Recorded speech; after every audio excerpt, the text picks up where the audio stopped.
പോകരുത്, ആഗ്രഹിച്ചു പോകൂലേ? അള്ളാഹുവിൻ്റെ മുമ്പിൽ മനുഷ്യൻ ബെഗ് ചെയ്യാൻ നിൽക്കുന്നതാണ് ശരിക്ക് നമ്മുടെ നിസ്കാരം എന്ന് പറയുന്നത്. അപ്പോഴാണ് അതിൻ്റെ പവർ കിട്ടുള്ളൂ.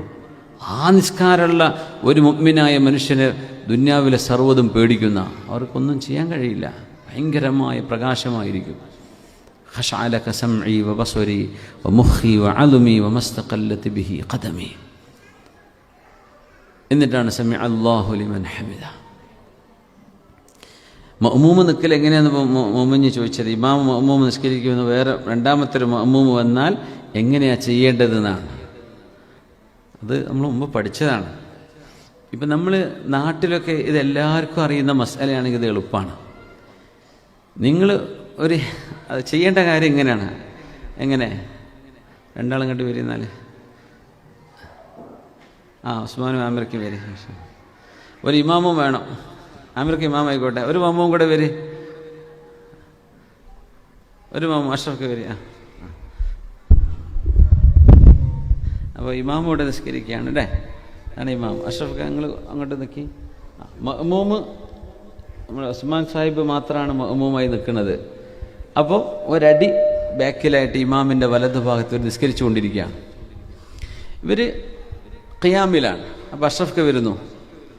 രണ്ടാമത്തെ ആൾ എവിടെ നിൽക്കണം? അഷ്റഫ് എവിടെ നിൽക്കും? നിങ്ങൾ നിൽക്കേണ്ടത് ഇമാമിൻ്റെ ഇടത് ഭാഗത്താണ്. ഇങ്ങോട്ട് വരെ. അതാണ്. അതേ നിൽക്കി. അതെ, ഇമാമിൻ്റെ ഇടത്. ഇങ്ങനെ ഞങ്ങൾ നിസ്കരിക്കുക. ഇത് നിൽക്കുന്ന സമയത്തേ പറ്റുള്ളൂ. ഇപ്പോൾ ഓക്കെ, നിൽക്കുന്ന സമയത്ത് നമുക്ക് പെട്ടെന്ന് ഇത് ചെയ്യാൻ പറ്റും. ഇനി ഇവർ സുജൂദിലാണെങ്കിൽ പോലും എന്ത് ചെയ്യാൻ, നിങ്ങൾ ഈ ഭാഗത്താണ് ജോയിൻ ചെയ്യേണ്ടത്. ഓക്കെ, ഇനി നിങ്ങൾ റുക്കൂക്ക് പോകുന്നു. നിങ്ങൾ നിന്ന് കഴിഞ്ഞ് റുക്കൂഴിൻ്റെ ഇടയ്ക്ക് സമയമുണ്ടെങ്കിൽ ഒരാളിവിടെ വന്നു എന്നൊരു സിഗ്നൽ, അപ്പോൾ ആ വരുന്നൊക്കെ ചെറിയൊരു ഒരു തൊട്ട് നോക്കാം. ഒരാൾ വരുന്നുണ്ട് കേട്ടോ. കാരണം ഒരു പക്ഷേ ഭയങ്കരമായ ഡീപ്പ് കോൺസെൻട്രേഷനിലാണെങ്കിൽ ആൾ അറിയില്ലല്ലോ. എന്നിട്ട് ഓരോ സ്റ്റെപ്പ് ബാക്കോട്ട് ഒരല്പം ഇമാമിൻ്റെ ബാക്കിൽ വരുത്തത്തക്ക രീതി നിങ്ങൾ ഇമാമിൻ്റെ ബാക്കിലെത്തണം. ഉസ്മാൻ നേരെ ബാക്കിലേക്ക് വരണം. ഒരു സൊഫ് ഇങ്ങോട്ട് ബാക്കോട്ട് ഫോം ചെയ്യണം. നിങ്ങൾ ബാക്കോട്ട് പോയപ്പോൾ ഇങ്ങനെ ഒരു ഗ്യാപ്പ് വന്നു. അതെന്തേ ഒന്നങ്ങോട്ട് നീങ്ങണം. ഉസ്മാൻ നീങ്ങരുത്. നിങ്ങൾ ഇമാമിൻ്റെ വലതു ഭാഗത്താണ്. നിങ്ങൾ ഇമാമിൻ്റെ നേരെ ബാക്കിൽ വരണം. രണ്ടാമത്തെ ആൾ. ഇനി മൂന്നാമത്തെ ആൾ വരുമ്പോൾ അവിടെ നിൽക്കും. നാലാമത്തെ ആൾ ഇവിടെ, 5 അവിടെ, 6 ഇവിടെ, അങ്ങനെ ഫില്ല് ചെയ്ത് പോവുക. ഇമാമിൻ്റെ നേരെ വലതു ഭാഗത്ത് നിൽക്കുക എന്ന് പറഞ്ഞാൽ ഭയങ്കര കൂലിയുള്ളതാണ്. അപ്പോൾ ഇമാമിൻ്റെ കൂലി എത്രയായിരിക്കും? ഇമാമിൻ്റെ വലതു ഭാഗത്ത് നിൽക്കുന്നത് ഭയങ്കര കൂലിയാണ്. ആദ്യത്തെ ആൾ വലതു ഭാഗം, രണ്ടാമത്തെ ആൾ ഇടത് ഭാഗം. ഇനി നിങ്ങൾ എന്ത് ചെയ്യുക? ഉസ്മാൻ കടന്നു നിൽക്കും. ഓക്കെ, നിങ്ങൾ രണ്ടാളാണ് ഇപ്പോൾ നിസ്കരിക്കാൻ വന്നത്. അങ്ങനെയാണെങ്കിൽ നിങ്ങൾ ഇവിടെ നിൽക്കുന്നു, ഉസ്മാനെ തോണ്ടുന്നു. അപ്പോൾ ഉസ്മാൻ മെല്ലെ താഴേക്ക് വരണം. കറക്റ്റായല്ലോ? സുജൂദിലാണെങ്കിൽ ഒന്ന് വെയിറ്റ് ചെയ്യുക. സുജൂദിൽ നിന്ന് അവർ പൊങ്ങി വന്നതിന് ശേഷം ആ സൊഫിൽ നിൽക്കുമ്പോഴേ അവർക്ക് അറിയാൻ പറ്റുള്ളൂ. ഓക്കെ, എന്നിട്ട് ബാക്കിലേക്ക്. ഇവിടെ സംഭവിക്കുക എന്താ വെച്ചാൽ, ചില ആളുകൾക്ക് ഈ ബാക്കിലേക്ക് വരണമെന്ന മസാല അറിയില്ല. ചില ആളുകൾ ഇവിടെ നിന്നിട്ട് ഒറ്റ വലിയ കയറാം. സുജൂദാണെങ്കിൽ വരെ കാല് പിടിച്ച് പോലിക്കണ. അപ്പം അങ്ങനെ ചെയ്യാൻ പാടില്ല. രണ്ടാളോ അതിലേറെയോ വരികയാണെങ്കിൽ സൊഫ് കെട്ടി നിൽക്കുക. ഇമാമിൻ്റെ ഇടത് ഭാഗത്ത് വരുന്ന ആൾ ആദ്യം ഒരാളുണ്ടല്ലോ, രണ്ടാമത്തെ ആൾ നേരെ ബാക്കിൽ, അടുത്ത ആളപ്പുറത്ത് ഇപ്പുറത്ത്. എന്നിട്ട് ഒരു തോണ്ട്. അപ്പോൾ അവർ ഒറ്റയ്ക്ക് വരണം. നിങ്ങൾ രണ്ടാളുള്ളൂ. ഒരാൾ ഓൾറെഡി നിസ്കാരം തുടങ്ങിയിട്ടുണ്ട്. നിങ്ങൾ നിസ്കാരം കഴിഞ്ഞിട്ടാണ് തുടങ്ങിയ ശേഷമാണ് വരുന്നത്. അപ്പോൾ നിങ്ങൾ എന്ത് ചെയ്യണം? ഇടത് ഭാഗത്ത് ഉസ്മാൻ മുമ്പോട്ട് പോകാനായിട്ട്. ഓക്കെ, അത് ആയിക്ക് തക്ബീർ ചൊല്ലിക്കഴിഞ്ഞാൽ നിങ്ങൾ ഒരൽപ്പം വലത്തോട്ട് ചാരിയിട്ട് ഇങ്ങനെ ബാക്കോട്ട് വരണം. ഒരൽപ്പം ഇമാമിൻ്റെ നേരെ ബാക്കിൽ വരണം. മെല്ലെ ഓരോരോ സ്റ്റെപ്പ്. ഒന്നിച്ച് നടക്കരുത്. നിസ്കാരം നടക്കാൻ പാടില്ല. ഒരു സ്റ്റെപ്പ് നിൽക്കുക, അടുത്തത്. അങ്ങനെ നമുക്ക് എത്ര സ്റ്റെപ്പും എന്ത് ചെയ്യാം, ഗ്യാപ്പ് ഫില്ല് ചെയ്യാൻ വേണ്ടി പോകാൻ പറ്റും മുമ്പോട്ട്. ഒന്നിച്ച് നടക്കാൻ പാടില്ല. രണ്ടാൾ മാത്രമാണെങ്കിൽ, ഒരുമിച്ച് രണ്ടാൾ വരികയാണെങ്കിൽ നേരെ ഇമാമിൻ്റെ നേരെ ബാക്കിൽ, ആദ്യം വന്ന ആൾ ഇമാമിൻ്റെ വലതും, രണ്ടാമത്തെ ആൾ. എങ്ങനെ ഒരാൾ വെച്ച് തുടങ്ങി രണ്ടാമത്തെ ആൾ വരികയാണെങ്കിലാണ് ഈ നിയമം. ഇനിയിപ്പോൾ സൊഫ് ഇട്ടുമ്പോൾ ഒരാൾ ഇമാമിൻ്റെ സൈഡിൽ പോയി തിരക്കാൻ നിൽക്കണ്ട. അത് ഒരേ ഒരാൾ ചെയ്യാണ്. രണ്ടാമത്തെ ആൾ വന്നാൽ ഇങ്ങനെയാണ് ചെയ്യേണ്ടത്. അല്ലെങ്കിൽ ഇമാം മുമ്പിൽ, എല്ലാവരും ബാക്കിൽ. ആദ്യം വരുമ്പോൾ, ജുമാക്ക് വരുമ്പോൾ അല്ലെങ്കിൽ ജമാഅത്തിന് വരുമ്പോൾ ഇമാമിൻ്റെ വലത് ഭാഗത്ത് സ്ഥലം പിടിക്കണം എന്നാ. ആദ്യ ആൾ വലത്, പിന്നെ ആളെടുത്ത്, പിന്നെ വലത്ത്, പിന്നെ ഇടത്ത്. അങ്ങനെയാണ് സൊഫ് ഇങ്ങനെ കയറി പോവുക.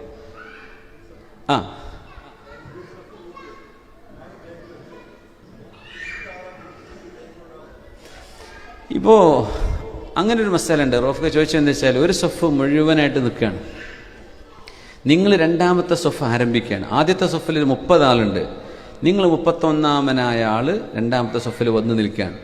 അവിടെ ഇനി വേറെ ഒരാളും വരാൻ ആ നാട്ടിലത്തെ മഹല്ലത്തെ ആൾ ഇത്രയേ ഉള്ളൂ, നിങ്ങൾക്കറിയാം, ഇനി ആരും ഇവിടെ വരാൻ പോകുന്നില്ല എന്നുണ്ടെങ്കിൽ ഒരാളെ മുമ്പത്തെ സൊഫിൽ നിന്ന് ഒന്ന് ബാക്കോട്ട് വരണമെന്ന് സിഗ്നൽ കൊടുത്താൽ ആൾ വന്നിട്ട് 2 ആളായിട്ട് നിൽക്കണം, മറ്റേ ഗ്യാപ്പ് ഉള്ള ആളുകൾ ഫില്ല് ചെയ്യാം. ഇതെപ്പെന്നറിയോ, ഇയാൾ ഒറ്റക്കായി പോകും, ബാക്കിയുള്ള നിസ്കാരത്തിൽ വേറെ ആരും കൂടെ ഉണ്ടാവില്ല, ഒരു ഒറ്റയാൻ സൊഫായി പോകും എന്നുണ്ടെങ്കിൽ. അല്ല, ആളുകൾ വരാൻ സാധ്യതയുണ്ട്, അങ്ങാടിയാണ്, ടൗണാണ്, അവിടെ അത് വലിക്കാൻ നിൽക്കരുത്. ഓക്കെ, എങ്ങനെ മഅ്മൂമും ഇമാമും തമ്മിലുള്ള നൃത്തം എന്ന് വെച്ചാൽ അറബികളൊക്കെ ഒപ്പം നിൽക്കും ചിലപ്പോൾ. അതാണ് നിങ്ങൾ ചോദിക്കാൻ കാരണം. അറബികളെ സംബന്ധിച്ചിടത്തോളം ഒരു മസ്അല പ്രകാരം ഒരുമിച്ച് നിൽക്കണം. നമ്മുടെ മദ്ഹബ് മടമ്പ് കൊണ്ട് മുന്താൻ പാടില്ല. ഇമാമിൻ്റെ മടമ്പും നമ്മുടെ മടമ്പും ഒപ്പം വരരുത്. മഅ്മൂമിൻ്റെ മടമ്പ് ഇമാമിനേക്കാളും ബാക്കിലാവണം. അതല്ല ഒരടി തന്നെ ബാക്കിലായി കഴിഞ്ഞാൽ റാഹത്ത് ബേക്കാനില്ല. പക്ഷെ അറബികൾക്ക് എന്ത് ചെയ്യും, ഒരേ നൃത്തം നിൽക്കും. അത് പെണ്ണുങ്ങൾ ജമാഅത്ത് അനുസ്കരിക്കുമ്പോൾ പെണ്ണുങ്ങളെ ഇമാമ് സൊഫിൻ്റെ നടുവിലാണ് നിൽക്കുക. ആണുങ്ങളെ ഇമാം നിൽക്കണ പോലെ മുമ്പിൽ നിൽക്കൂല. പെണ്ണുങ്ങൾക്ക് അറിയുമെന്ന് അറിയില്ല. അത് പെണ്ണുങ്ങൾ ഒരേപോലെ നിൽക്കുക. അവർ ഇമാമാരാന്ന് അറിയാൻ പറ്റൂല. മനസ്സിലായില്ലേ?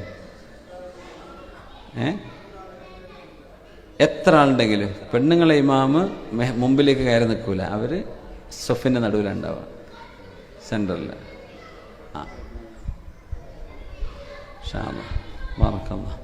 ഇതൊക്കെ നമ്മൾ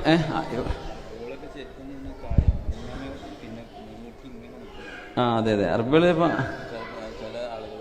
അറിയാത്തവരങ്ങ് നിൽക്കും. അത് മുണ്ടാണ്ട് സഹിക്കാനേ പറ്റുള്ളൂ. അവിടെ ചിലപ്പോൾ കാൽമലൊക്കെ ചവിട്ടി കയറും ചിലർ. അതൊരു സുന്നത്താന്ന് ഞാൻ മുമ്പ് പറഞ്ഞിട്ടുണ്ട്. ഒരു സ്വഹാബി ആയൊരു ചെറിയൊരു കുട്ടി റിപ്പോർട്ട് ചെയ്തൊരു ഹദീസാണ്. ഞങ്ങൾ കാലിൻ്റെ മീതെ വെച്ചിരുന്നു എന്ന് പറയുന്നത്. അതിൻ്റെ പൂർണ്ണമായത് ഞാൻ വേണമെങ്കിൽ അത് മുമ്പൊരിക്കൽ പറഞ്ഞിട്ടുണ്ട്. ആ ഹദീസ് കൊണ്ട് അമല് ചെയ്യൂല എന്നാണ്. ആ കുട്ടി റിപ്പോർട്ട് ചെയ്ത സംഭവം അതിൻ്റെ പേരിൽ ഞങ്ങൾ കാലിൻ്റെ മേൽ കാല് വെച്ചിരുന്നു എന്ന് പറയുന്നൊരു ഹദീസുണ്ട്. അത് മുതിർന്ന ഒരാളല്ല ആ വിഷയം റിപ്പോർട്ട് ചെയ്യുന്നത്. അതിൻ്റെ പേരിൽ ഫുഖഹാക്കളത് ചർച്ചയ്ക്ക് കൊണ്ടുവന്നില്ല എന്നാണ്. അപ്പോൾ ഹദീസ് കേൾക്കുമ്പോൾ അങ്ങനെ ഹദീസിലുണ്ടല്ലോ കാലിൻ്റെ മേലെ കാല് വെക്കുന്നുണ്ട്. നിസ്കരിക്കുന്ന ഒരുത്തൻ്റെ കാലിൻ്റെ മേലെ കാല് വെച്ച അയാൾക്ക് ടെൻഷനാവില്ലേ?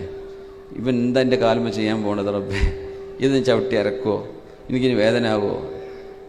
അത് ഡിസ്റ്റർബൻസാണ്. ഒരു മനുഷ്യൻ്റെ ശ്രദ്ധ പോലെ കാൽമ കാല് വെച്ച് കഴിഞ്ഞാൽ അങ്ങനെ ചെയ്യരുത് എന്നാണ്. ഒരു പൂച്ചക്ക് കടന്നു പോകാവുന്ന ഗ്യാപ്പ് വേണമെന്ന്. ഒരാടുകുട്ടിക്ക് പോകുന്ന ഗ്യാപ്പ് ഇടൊന്നും വേണ്ട. ഒരു പൂച്ചക്ക് കടന്നു പോകാനുള്ള ഗ്യാപ്പ്. കാല് ചേർത്ത് വെക്കരുത്. പെണ്ണുങ്ങൾ ചേർത്ത് വെച്ചാൽ കുഴപ്പമില്ല, അവർക്ക് ചേർത്ത് വെക്കാം. അവൾ ചേർത്താ വെക്കേണ്ടത് നല്ലത്. അങ്ങനെയാണ്. ആണുങ്ങൾ എന്ത് ചെയ്യണം, ഒരല്പം ഒരു പൂച്ചയ്ക്ക് പോകാനുള്ളൊരു ഗ്യാപ്പ്, ഒരു ചെറിയൊരു ഗ്യാപ്പ് അവിടെ വേണം. അങ്ങനെയാണ് 2 കാലിൻ്റെ ഇടയിൽ.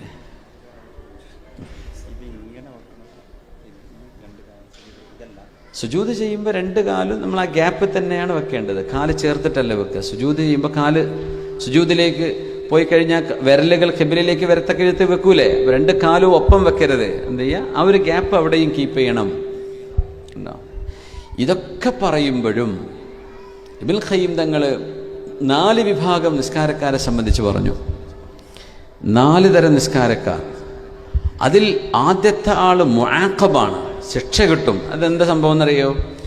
അവര് ഓതു മുഴുവനായിട്ടില്ല, മടമ്പ് നഞ്ഞിട്ടില്ല, അവറത്ത് ശരിക്കും മറിഞ്ഞിട്ടില്ല, അങ്ങനെ